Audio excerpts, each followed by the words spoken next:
danser. Tout le monde est fier de toi. Tu as toujours été une bonne élève, mais a-t-on vu assez souvent un vrai sourire sur tes lèvres? Tout ça, je me le demande, mais jamais en face de toi. Tu sais, ma fille, chez nous, il y a des choses qu'on ne dit pas.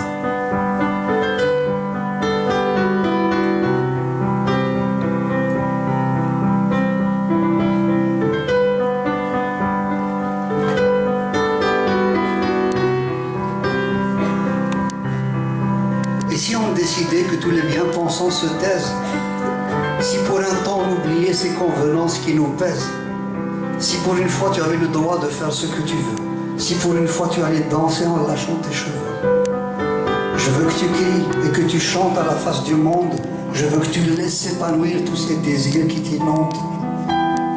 Je veux que tu sortes, je veux que tu ris, je veux que tu parles d'amour. Je veux que tu aies le droit d'avoir 20 ans, au moins pour quelques jours. Il m'a fallu du courage pour te livrer mes sentiments. Et si j'écris cette lettre, c'est pour que tu saches simplement que je t'aime comme un fou, même si tu ne le vois pas. Tu sais, ma fille, chez nous, il y a des choses qu'on ne dit pas. Bravo!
Le moyen de se faire la perdrix, c'est petit, enfin se faire la perdrix en t'entendant bien, de la manger en tout bien tout honneur.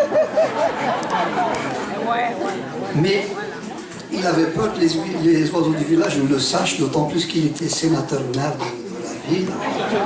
Et on était proche des élections, donc il n'avait pas envie de faire de... Et donc il a voulu tester ses petits pour voir lequel aurait la meilleure idée, parce que lui, il n'arrivait pas, quoi. Il dit, bon, si on pouvait donc manger cette perdrix avec ses petits, comment est-ce que vous pourriez imaginer tout ça, quoi? Le plus grand demande la parole, il l'a. Il dit, papa, moi, si tu m'écoutais, on mangerait la perdrix, bien sûr, et on prendrait ses plumes et on les jetterait dans le fleuve.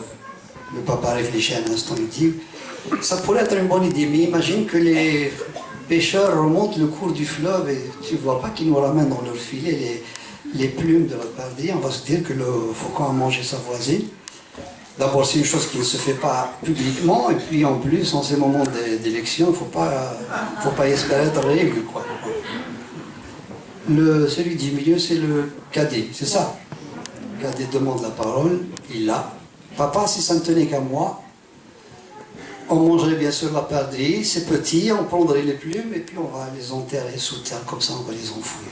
Le papa réfléchit, il dit, mais imagine qu'il y ait un moment de disette, de misère, un chômage à 30%, les oiseaux vont essayer de venir évidemment aux alentours là où on habite, parce qu'ils savent qu'on est bien, ils vont gratouiller la terre pour essayer de quoi manger et tout ça. C'est pas terrible, d'autant plus que tu sais qu'on a des échéances. Je crois qu'ils étaient en pleine primaire avec les corbeaux, les busards. Et puis ils étaient aussi en pleine réforme des retraites, tout le monde est pris dans le... Ouais, c'est vrai, parce que les papillons ne sont pas contents, ils vivent que 2 jours, donc 60 ans, ça ne les intéresse pas. Alors que les tortues, elles, 2 siècles, il y avait ce genre de problème. Donc, il ne faut pas faire de vagues. Si tu veux vraiment qu'on soit réélu, il faut être intelligent. Le plus petit, qui est le plus malin, comme dans tous les contes, il lève une plume, il demande la parole, il l'a.